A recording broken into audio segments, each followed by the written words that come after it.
welcome back to my channel, or if you're new here, it's Jay, and welcome to my channel. And as you can tell by the title of the video, we're going to be talking about Fantastic Beasts: The Secrets of Dumbledore. Now, it has been probably almost a week nearly since I've seen it now. I know I was supposed to film this video probably a couple of days after I've seen it, after I began to think about things and process it in my head and remember what happened and stuff like that. Then if you'd seen my previous video, I was going through a rough patch, verbally attacked online, not good for the mental health. I know I shouldn't take it personally, but it's hard not to. And other stuff's been going on right now, so I haven't had time to film it. But the more that I've sat and the more I think about things, loads of things are now clearer in my mind about what I liked, what I didn't like, stuff like that. So I'm here to share with you my thoughts. I'm not exactly sure if it will be with spoilers or spoiler free. It might be middle in between. I will try not to give away major plot points. There might be some tiny little spoilers, but not like major plot points, because I know most people won't have seen it yet. And I don't want people to come to me and go, you ruined the movie for me and blah blah blah. Like this is not what this is about. I don't want to spoil it for anybody. I might drop little hints of things, but I'm not dropping major spoilers, so don't worry about that. So if you guys want to hear about what happens in The Secrets of Dumbledore, please feel free to stick around and watch the video. If you like the video, hit the like button. If you want to subscribe, if you like this content, hit the subscribe button. Why not? I do a variety of content. It is mostly Harry Potter and Geek Gear unboxings, but I'm trying to branch out into other sort of things like this, reviews and stuff like that. Because I've done trailer reactions and stuff. I'm trying to get in more of that as well, because I think they're quite interesting to see. So yeah, let's reveal the secrets of Dumbledore. But not really. Okay, so I have written stuff down in my trusty notebook here, which is Death Eater themed.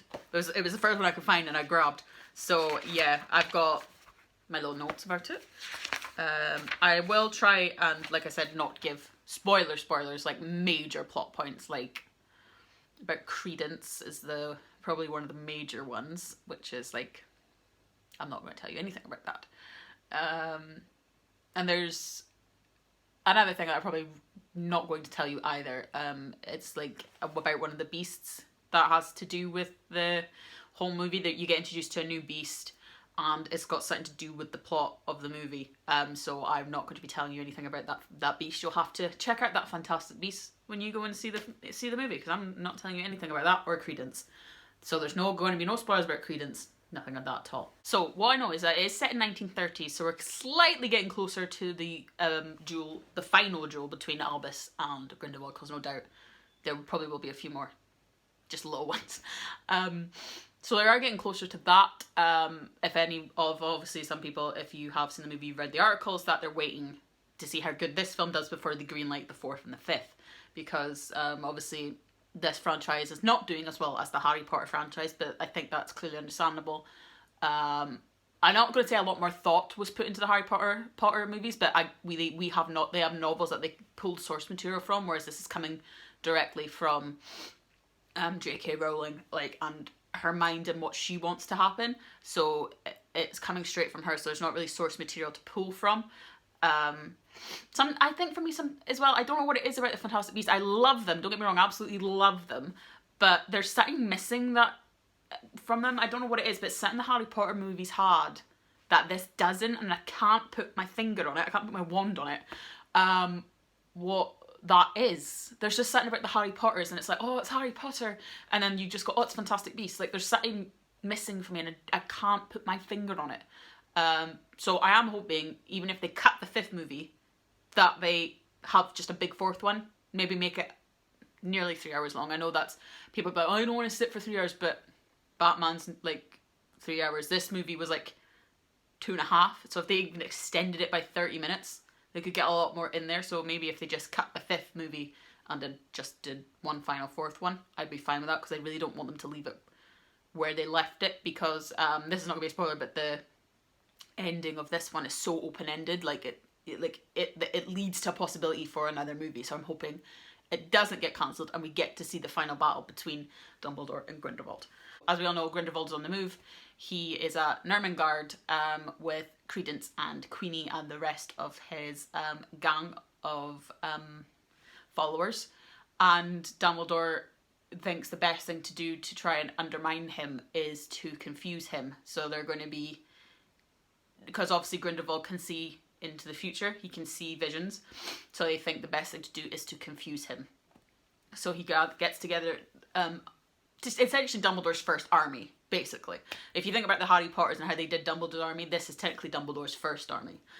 So he's got Newt, obviously, who we all know and love, the main character. He does take a little bit more of a backseat in this one. It is mainly about the others. Like, he's still there, obviously, but he doesn't have as much screen time, which I do think is nice sometimes, like introducing new characters and stuff like that. And I know it is about Fantastic Beasts and Newt, but he's all in this film. He's already had the book published, and it's going really well. So I think they're just letting him take a back seat because obviously it's more about Dumbledore, and but he's still there. His character goes into more. What's the word I'm looking for? His character is more vulnerable and more emotional, I would say. There's certain points in the film where he shows emotions that we've never really seen, and it hits him hard, and it's really nice to see. So then we also have his brother, who we all know, Theseus Scamander, who's the eldest of the brothers. He's back helping Dumbledore. He's now head of the Aura department in the Ministry of Magic, so he's gone up a level again. And speaking of the two brothers, there is one mention of Lita, but I don't know, I can't exactly remember how far the movies are apart from each other, but there's not like any grievance for Lita at all. I think obviously they got it out in the second film, but there's not really much grievance for her. But she does get mentioned a bit, so I think that was kind of I was a bit like, okay, but never mind. So he's back. He gets stuck in a bit more as well, which is really, really cool to see. Him and Newt, if you've seen the chairs, have a bit where they're with these little like crab things, and they're like that. Like, it's so good to see Theseus get stuck in and not be so uptight a little bit more. It's so nice to see his character develop along with his brother, because it's really nice brother moments we get with them. So it's really cool to see. We have obviously Jacob. Oh, bless Jacob. He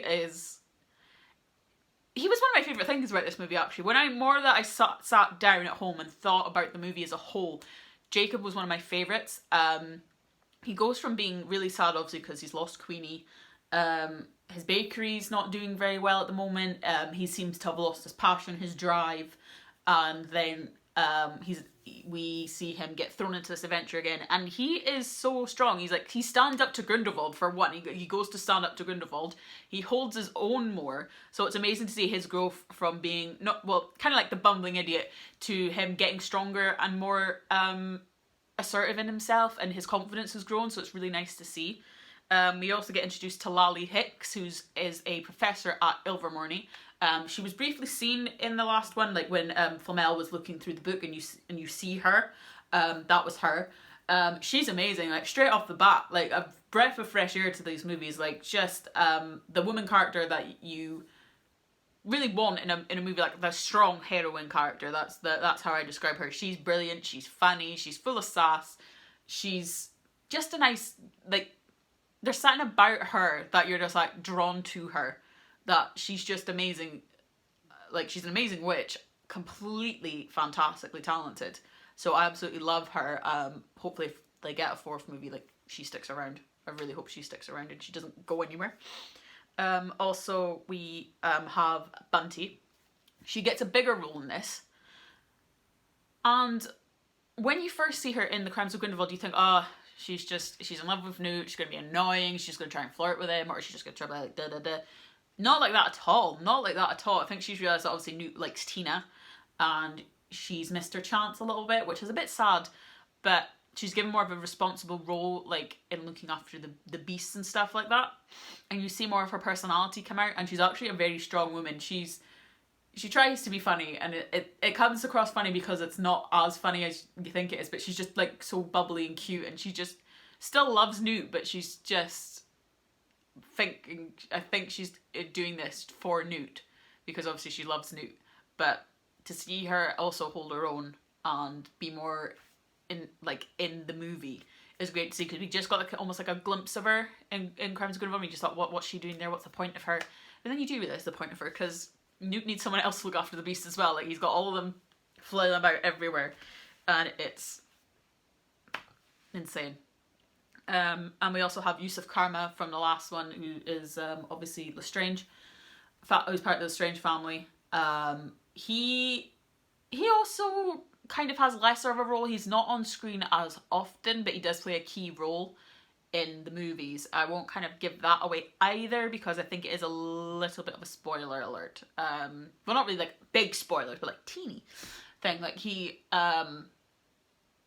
is used to gain access to Grindelwald. That's all I would say. He is used to try and get access to Grindelwald, and that is all I'll say on Yusuf Karma. And then obviously we have the Beast, so we still have the Niffler's back, Teddy's back, the main guy.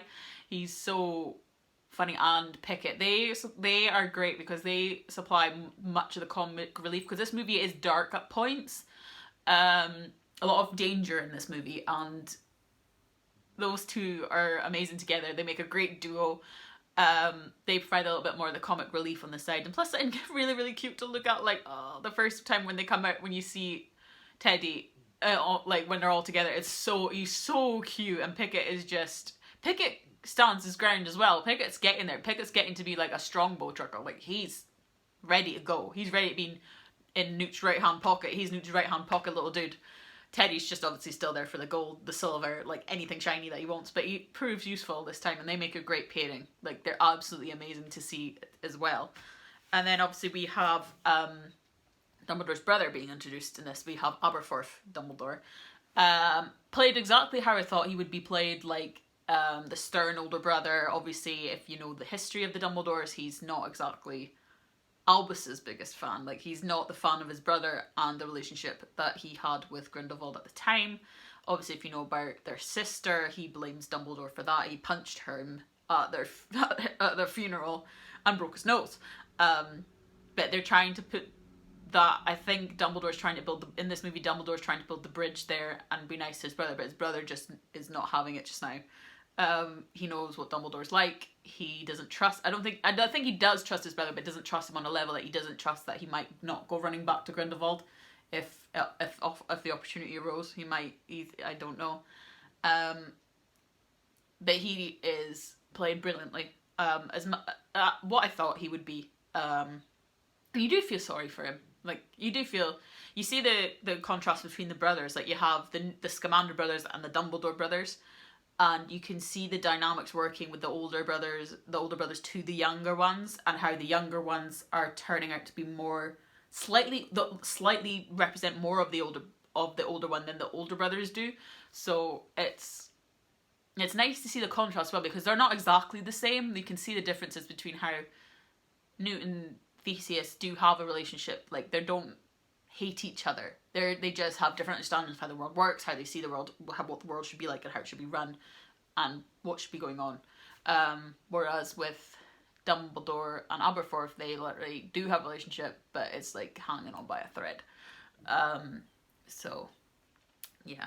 So the film is obviously about them trying to stop Grindelwald, because he has undermined the German ministry, and he's now allowed to run for the Wizagamot. He's allowed to run for ruling the Wizarding World as a whole, shall we say.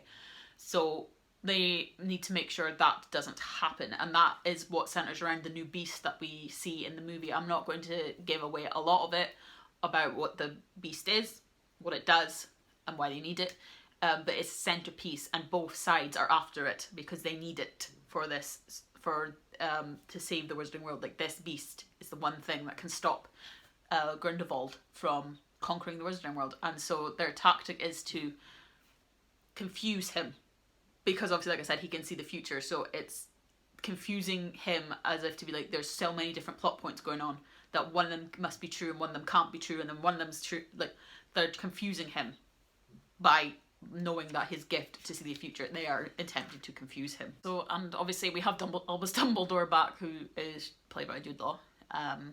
Again, brilliant as always. Goes much deeper into the character this time around. Again, like, the more we go in, obviously, the more we're going to get more deep with these characters. Dumbledore does let his guard down. He tells Newt about all his family past and his relationship with Grindelwald. He tells him everything about it. You can see that excuse me.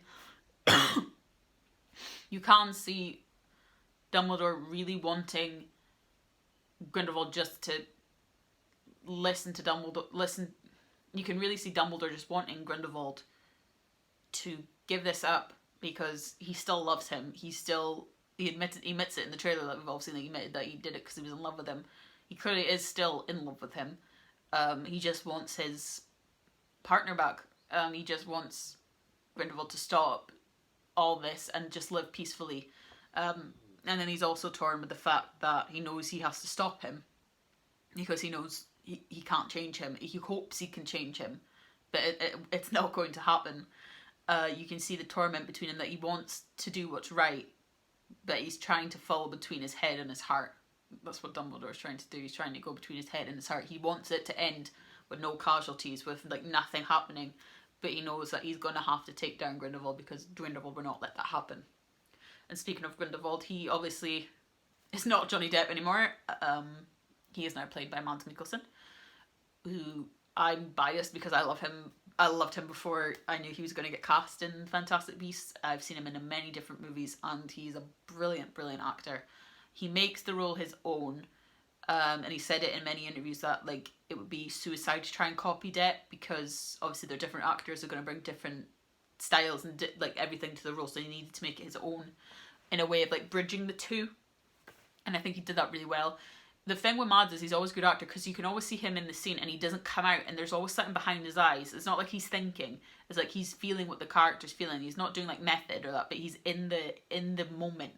And he's always got something in like, it's something about his eyes that he's always thinking. There's something going on in there, and he just never loses it a moment in scenes. And the chemistry between him and Jude Law as Dumbledore and Grindelwald is insanely good.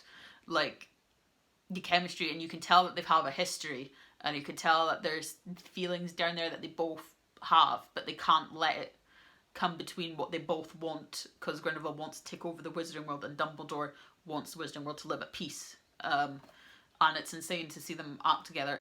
Some of my favourite scenes in that movie were those two together on screen with the pair of them.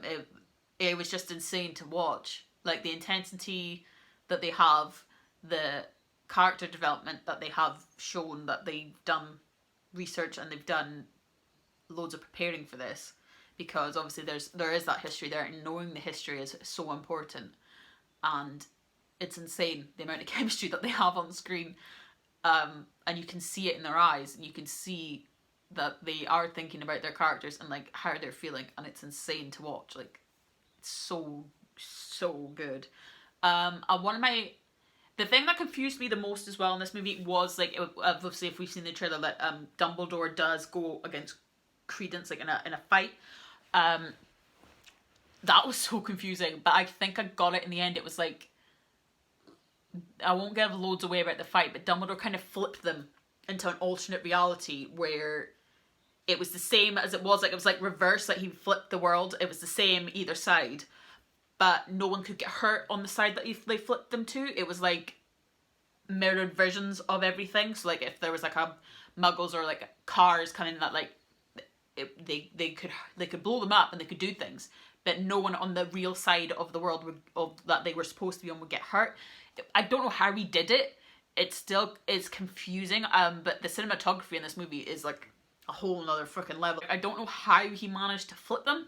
I might have to go and watch it again. Hint, hint, Emily, let me know when you're available to go see it.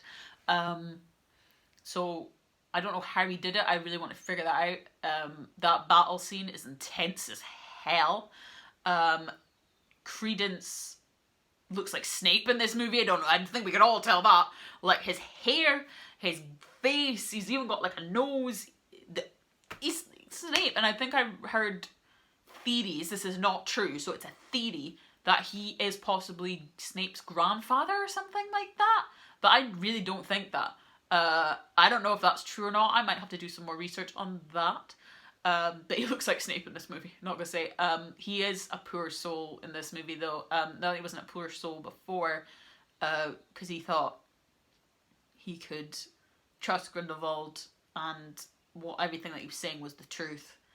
And his only ally kind of really is Queenie, because obviously Queenie is illegitimate and she can read minds and obviously tell how people are feeling, and that's the truth. She is kind of almost his only ally a little bit in this, and the two of them are just two little lost souls. Like, Queenie, bless her heart, she realizes what she's done is wrong. Like going over to Grindelwald's side, she realized she messed up. She realized that she was putting faith in a guy who blindsided her, basically, like said that he could help her, and obviously he doesn't want to help the Muggles. He wants to rule them. So she realizes what she'd done is wrong, but she can't get out of it. So she has to stay and help Grindelwald because she can't get out of it. Like, how is she supposed to like go against one of the greatest wizards in the world and not come out of it not dead, I suppose. So she's trying her best to help her friends, but at the consequence of almost facing the wrath of Grindelwald. So yeah, and I don't know if I want to say much about Tina, because there's not really much to say about Tina. She is in the movie in a couple scenes, and that's all I'll say, because there's not much to say about her. Some cute little nods to Harry Potter in there, obviously, because Hogwarts is Hogwarts is there. That's one of the nods probably to Harry Potter, because obviously you see it. Obviously Quidditch is happening because you see the guy flying on the broomstick to catch the snitch. The snitch is there. We all know that's there. There are a few more little hints of Harry Potterness in there. I don't want to really give them away, but it's so nice. Any diehard Harry Potter fan that spots them will be like, oh, that's yeah, and you'll know. There was one moment in the movie that I'm not going to say. It was like a hint to Prisoner of Azkaban, and I nearly lost it, but I wasn't going to geek out completely. It was I was just like, that moment was like that. I was like that in the cinema, because I was just like, it's so good. The scenery and all that is beautifully found, beautifully made. If they did it at the one at the lot in Watford, beautiful as always. The creatures beautiful as always. The music is beautiful. It's gorgeously done. There are some Harry Potter nods in there as well. Obviously, like the theme tune and stuff like that is kind of interpreted into the music. The music is gorgeous. I think if I listened to that, I could fall asleep very happily in my bed. The CGI is good. There is one scene, like, obviously when you see Jacob raise his wand and all that stuff's happening in that particular moment, that is incredibly done. My jaw nearly hit the floor. It was insanely done. I always love seeing anything to do with Harry Potter. Like, I walked out of that movie being like, the magic is back, because I've been waiting for this movie for like 2 years. We've been waiting for this movie, and we were lucky enough that they were one of the first films to go back into production after everything was allowed to open, and they managed to get it done and out, and it was just, they didn't spare any expense, and the script is great. It's easy to follow. Crimes of Grindelwald was a mind kerfuffle of stuff, information thrown at you. This is more clear, straightforward, to the point, which is nice. Some people are like, oh, it's too simple. But do you want to be confused? Like, I liked Crimes of Grindelwald, but it was so confusing. Like, information thrown at you, and you're like, wait, what? Who? What? This was plain, straightforward, answered. Questions were answered. Important questions were answered. Straightforward to the point. I loved it. My favourite things about this movie were, like I said, the CGI was really good. Mads was amazing as Grindelwald. Happy with that change of casting. Brings his own stamp to the role, and him and Jude Law work very well together. He works well with any of his on-screen partners that he's with, but him and Jude Law created something with those two characters, and it was brilliant to see representation like that. Jacob was also one of my favourite things about this movie, like I said, because he came into his own, and it was really nice to see, and he was just the same old Jacob, but beginning to be more confident in himself, and knowing that even though he is a muggle in amongst wizards, he can still do a lot and help them defend the magical world, and he doesn't need magic to do it. He just has to be himself and help his friends, and that's all he needs to do, and it was really nice to see. Again, I have to say the Niffler and Pickett were also two of my favourites, but they class as one because they're a team. So funny together, brilliant on screen. like this, that like even them, that seeing those creatures come to life is just magical for me as well. For these movies, it's insane to see all these magical creatures come to life. I know we see them in Harry Potter, but there's something about it in this movie because it's called Fantastic Beasts, and we learn about more beasts we never knew about. But seeing them, all these beasts becoming animated and look and real is insane. It's like when I saw Detective Pikachu and all those Pokemon looked real, I thought, I want one. I want a Pokemon. And now I want all these beasts because they're so beautiful and cuddly and oh, they're so cute.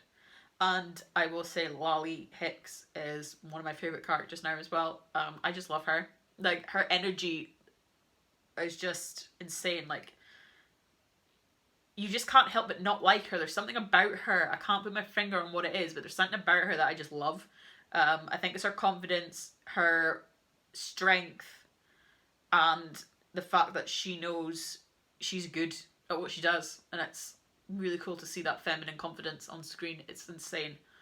And I can't really say much else about the movie without giving anything away, so I'm going to leave it there because I know some of you may not have seen it yet because it's taken a while to come out in certain parts. But if you have seen it, let me know in the comments below your favourite beast, your favourite character, your favourite moment. Try not to make it too spoilery for those who haven't seen it. Let me know in the comments. Did you even like the movie, or do you think there's bits that could improve? Are you hoping we get another movie, or are you hoping we don't? Do you want the franchise to be done?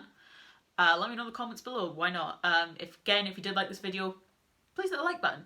Feel free to subscribe so you don't miss when I upload, because I think one of my next ones I will do my thoughts on The Cursed Child, because if you guys haven't seen, I did go to London and I saw The Cursed Child in the West End. It was one of the best nights of my life, and I do want to tell you guys what I personally think of it, because obviously people are caught between The Cursed Child. Some people like it, some people don't. I want to try and tell you guys what I feel. So that will probably be my next video, will be my review of The Cursed Child. So if you don't want to miss that, you'll have to subscribe and turn on your notifications so you know when I post that video. And if you think your friends should like my channel, show them it. Might be nice just to have a few more subscribers, just because I'm getting to 90 and I just think that it just shows I'm doing something right. I don't know. But thank you guys so much for watching, and I will see you guys next time in another video. Bye.